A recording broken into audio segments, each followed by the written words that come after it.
नमस्कार।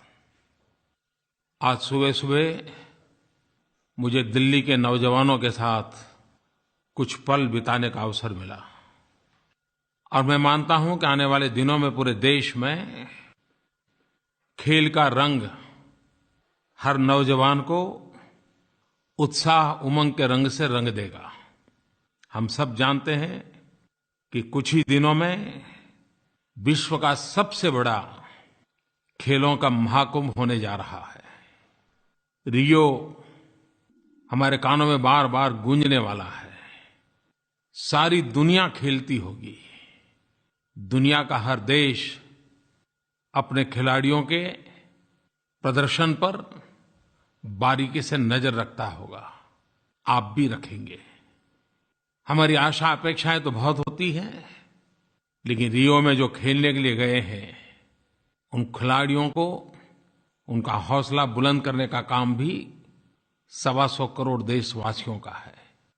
आज दिल्ली में भारत सरकार ने रन फॉर रियो, खेलो और जियो, खेलो और खिलो, एक बड़ा अच्छा आयोजन किया। हम भी आने वाले दिनों में जहां भी हो हमारे खिलाड़ियों को प्रोत्साहन के लिए कुछ न कुछ करें। यहां तक जो खिलाड़ी पहुंचता है वो बड़ी कड़ी मेहनत के बाद पहुंचता है। एक प्रकार की कठोर तपस्या करता है। खाने का कितना ही शौक क्यों न हो, सब कुछ छोड़ना पड़ता है। ठंड में नींद लेने का इरादा हो तब भी बिस्तर छोड़ करके मैदान में भागना पड़ता है। और न सिर्फ खिलाड़ी, उनके माँ-बाप भी उतने ही मनोयोग से अपने बालकों के पीछे शक्ति खपाते हैं। खिलाड़ी रातों रात नहीं बनते, एक बहुत बड़ी तपस्या के बाद बनते हैं। जीत और हार उतने महत्वपूर्ण है, लेकिन साथ साथ इस खेल तक पहुंचना वो भी उससे भी ज्यादा महत्वपूर्ण है। और इसलिए हम सभी देशवासी रियो ओलंपिक के लिए गए हुए हमारे सभी खिलाड़ियों को शुभकामनाएं दें। आपकी तरफ से ये काम मैं भी करने के लिए तैयार हूं। इन खिलाड़ियों को आपका संदेश पहुंचाने के लिए देश का प्रधानमंत्री पोस्टमैन बनने को तैयार है। आप मुझे नरेंद्र मोदी ऐप पर खिलाड़ियों के नाम शुभकामनाएं भेजिए। मैं आपकी शुभकामनाएं उन तक पहुंचाऊंगा।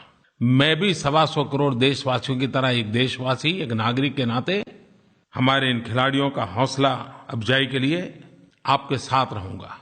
आइए हम सब आने वाले दिनों में एक एक खिलाड़ी को जितना गौरवान्वित कर सकते हैं, उसके प्रयासों को पुरस्कृत कर सकते हैं, करें। और आज जब मैं रियो ओलंपिक की बात कर रहा हूं तो एक कविता प्रेमी पंजाब केंद्रीय विश्वविद्यालय के विद्यार्थी सूरज प्रकाश उपाध्याय, उन्होंने एक कविता भेजी है। हो सकता है और भी बहुत कवि होंगे जिन्होंने कविताएं लिखी होगी, शायद कविता लिखेंगे भी। कुछ लोग तो उसको स्वरबद्ध भी करेंगे, हर भाषा में करेंगे। लेकिन मुझे सूरज जी ने जो कविता भेजी है मैं आपसे शेयर करना चाहता हूं। शुरू हुई ललकार खेलों की, शुरू हुई ललकार खेलों की, प्रतियोगिताओं के बहार की। खेलों के इस महाकुंभ में, रियो की रुमझूम में, खेलों के इस महाकुंभ में, रियो की रुमझूम में, भारत की ऐसी शुरुआत हो, भारत की ऐसी शुरुआत हो, सोने चांदी और कांसे की बरसात हो। भारत की ऐसी शुरुआत हो, सोने चांदी और कांसे की बरसात हो। अब हमारी भी बारी हो, ऐसी अपनी तैयारी हो निशाना सोने पे, हो निशाना सोने पे, ना हो निराश तुम खोने पे, ना हो निराश तुम खोने पे। करोड़ों दिलों की शान हो, अपने खेलों की जान हो। करोड़ों दिलों की शान हो, अपने खेलों की जान हो। ऐसे कीर्तिमान बनाओ, रियो में ध्वज लहराओ, रियो में ध्वज लहराओ। सूरज जी, आपके भावों को मैं इन सभी खिलाड़ियों को अर्पित करता हूं और मेरी तरफ से 125 करोड़ देशवासियों की तरफ से रियो में हिंदुस्तान का झंडा फहराने के लिए बहुत-बहुत शुभकामनाएं देता हूं। एक नौजवान कोई श्रीमान अंकित करके हैं, उन्होंने मुझे राष्ट्रपति अब्दुल कलाम जी की पुण्यतिथि का स्मरण करवाया है। गत सप्ताह अब्दुल कलाम जी की पुण्यतिथि पर देश और दुनिया ने श्रद्धांजलि दी, लेकिन जब भी अब्दुल कलाम जी का नाम आता है तो साइंस, टेक्नोलॉजी, मिसाइल, एक भावी भारत के सामर्थ्य का चित्र हमारी आंखों के सामने अंकित हो जाता है। और इसलिए अंकित ने भी लिखा है कि आपकी सरकार अब्दुल कलाम जी के सपनों को साकार करने के लिए क्या कर रही है। आपकी बात सही है, आने वाला युग टेक्नोलॉजी ड्रिवन है और टेक्नोलॉजी सबसे ज्यादा चंचल है। आए दिन टेक्नोलॉजी बदलती है, आए दिन नया रूप धारण करती है, आए दिन नया प्रभाव पैदा करती है, वो बदलती रहती है। आप टेक्नोलॉजी को पकड़ नहीं सकते, आप पकड़ने जाओगे तब तक तो कहीं दूर नए रूप रंग के साथ सज जाती है। और उसको अगर हमने कदम मिलाने हैं और उससे आगे निकलना है तो हमारे लिए भी रिसर्च और इनोवेशन ये टेक्नोलॉजी के प्राण है। अगर रिसर्च और इनोवेशन नहीं होंगे तो जैसे ठहरा हुआ पानी गंदगी फैलाता है, टेक्नोलॉजी भी बोझ बन जाती है। और अगर हम रिसर्च और इनोवेशन के बिना पुरानी टेक्नोलॉजी के भरोसे जीते रहेंगे तो हम दुनिया में बदलते हुए युग में काल बाह्य हो जाएंगे। और इसलिए नई पीढ़ी में विज्ञान के प्रति आकर्षण, टेक्नोलॉजी के प्रति रिसर्च और इनोवेशन, और इसी के लिए सरकार ने भी कई कदम उठाए हैं। और इसलिए तो मैं कहता हूं, let us aim to innovate. और जब मैं let us aim to innovate कहता हूं तो मेरा एम का मतलब है अटल इनोवेशन मिशन। नीति आयोग के द्वारा अटल इनोवेशन मिशन को बढ़ावा दिया जा रहा है। एक इरादा है कि इस एम के द्वारा, अटल इनोवेशन मिशन के द्वारा पूरे देश में एक इकोसिस्टम तैयार हो। इनोवेशन, एक्सपेरिमेंट, एंटरप्रेन्योरशिप, ये एक सिलसिला चले और उससे नए रोजगार की संभावनाएं भी बढ़ने वाली हैं। हमने नेक्स्ट जनरेशन इनोवेटर्स अगर तैयार करने हैं तो हमारे बालकों को उसके साथ जोड़ना पड़ेगा। और इसलिए भारत सरकार ने एक अटल टिंकरिंग लैब्स का इनिशिएटिव लिया है। जहां-जहां भी स्कूलों में ऐसी टिंकरिंग लैब एस्टैब्लिश होगी, उनको 10 लाख रुपए दिए जाएंगे और 5 वर्ष दौरान रखरखाव के लिए भी 10 लाख रुपए दिए जाएंगे। उसी प्रकार से इनोवेशन के साथ सीधा-सीधा संबंध आता है इंक्यूबेशन सेंटर का। हमारे पास सशक्त और समृद्ध अगर इंक्यूबेशन सेंटर है तो इनोवेशन के लिए, स्टार्टअप्स के लिए, प्रयोग करने के लिए, उसको एक स्थिति पर लाने तक के लिए एक व्यवस्था मिलती है। नए इंक्यूबेशन सेंटर का निर्माण भी आवश्यक है और पुराने इंक्यूबेशन सेंटर को ताकत देने की भी आवश्यकता है। और जो मैं अटल इंक्यूबेशन सेंटर की बात करता हूं, उसके लिए भी 10 करोड़ रुपए जैसी बहुत बड़ी रकम देने की दिशा में सरकार ने सोचा है। उसी प्रकार से भारत अनेक समस्याओं से जूझ रहा है। रोजमर्रा की जिंदगी में हमें समस्या नजर आती है। अब हमें टेक्नोलॉजिकल सॉल्यूशन ढूंढने पड़ेंगे। हमने एक अटल ग्रैंड चैलेंजेस देश की युवा पीढ़ी को आह्वान किया है कि आपको समस्या नजर आती है, समाधान के लिए टेक्नोलॉजी के रास्ते खोजिए, रिसर्च कीजिए, इनोवेशन कीजिए और ले आइए। भारत सरकार हमारी समस्याओं के समाधान के लिए खोजी गई टेक्नोलॉजी को विशेष पुरस्कार देकर के बढ़ावा देना चाहती है। और मुझे खुशी है कि इन बातों में लोगों की रुचि है। ये जब हमने टिंकरिंग लैब की बात कही, करीब 13,000 से अधिक स्कूलों ने आवेदन किया।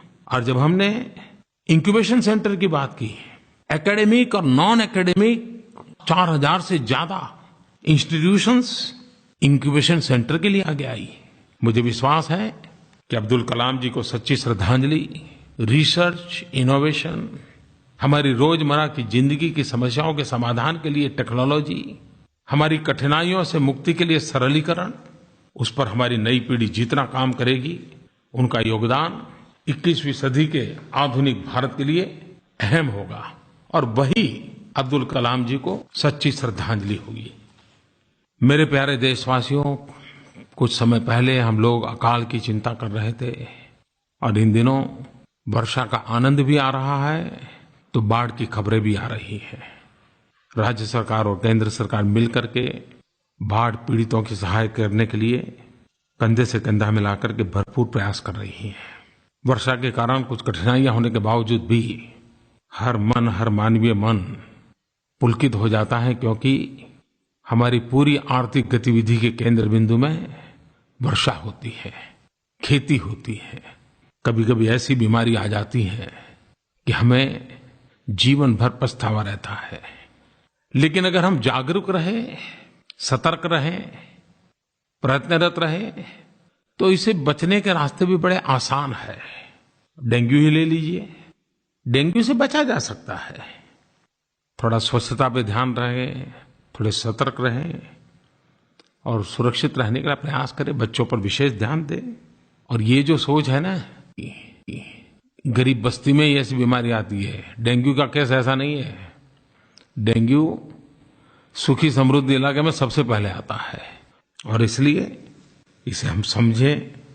आप टीवी पर एडवर्टाइजमेंट देखते ही होंगे, लेकिन कभी-कभी हम उस पर जागरूक एक्शन के संबंध में थोड़े उदासीन रहते हैं। सरकार, अस्पतालें, डॉक्टर वो तो अपना काम करेंगे ही, लेकिन हम भी अपने घर में, अपने इलाके में, अपने परिवार में डेंगू न प्रवेश करें और पानी के कारण होने वाली कोई बीमारी न आए, इसके लिए सतर्क रहें। यही मैं आपसे प्रार्थना करूंगा। एक और मुसीबत की ओर मैं प्यारे देशवासियों आपका ध्यान आकर्षित करना चाहता हूं।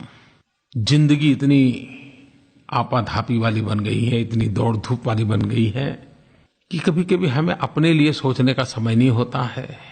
बीमार हो गए तो मन करता है जल्दी से ठीक हो जाऊं और इसलिए कोई भी एंटीबायोटिक लेकर के डाल देते हैं शरीर में। तत्काल तो बीमारी से मुक्ति मिल जाती है, लेकिन मेरे प्यारे देशवासियों, ये रास्ते चलते फिरते एंटीबायोटिक लेने की आदतें बहुत गंभीर संकट पैदा कर सकती है। हो सकता है आपको तो कुछ पल के लिए राहत मिल जाए, लेकिन डॉक्टरों की सलाह के बिना हम एंटीबायोटिक लेना बंद करें। डॉक्टर जब तक लिख करके नहीं देते हैं, हम उससे बचें। हम ये शॉर्टकट के माध्यम से न चलें, क्योंकि इससे एक नई कठिनाइयां पैदा हो रही हैं। क्योंकि अनाप शनाप एंटीबायोटिक उपयोग करने के कारण पेशेंट को तो तत्कालीन लाभ हो जाता है, लेकिन इसके जो जीवाणु हैं वे इन दवाइयों के आदी बन जाते हैं और फिर दवाइयां इन जीवाणुओं के लिए बेकार साबित हो जाती हैं। और फिर इस लड़ाई को लड़ना, नई दवाइयां बनाना, वैज्ञानिक शोध करना, सालों बीत जाते हैं और तब तक ये बीमारियां नई मुसीबतें पैदा कर देती हैं। और इसलिए इस पर जागरूक रहने की जरूरत है। एक और मुसीबत आई है कि डॉक्टर ने कहा हो कि भाई ये एंटीबायोटिक लीजिए और उसने कहा कि 15 गोली लेनी है, 5 दिन है। मैं आपसे आग्रह करता हूं कि डॉक्टर ने जितने दिन लेने के लिए कहा है कोर्स पूरा कीजिए। आधा अधूरा छोड़ दिया तो भी वो जीवाणु के फायदे में जाएगा। आवश्यकता से अधिक ले लिया तो भी जीवाणु के फायदे में जाएगा। और इसलिए जितने दिन का, जितनी गोली का कोर्स तय हुआ हो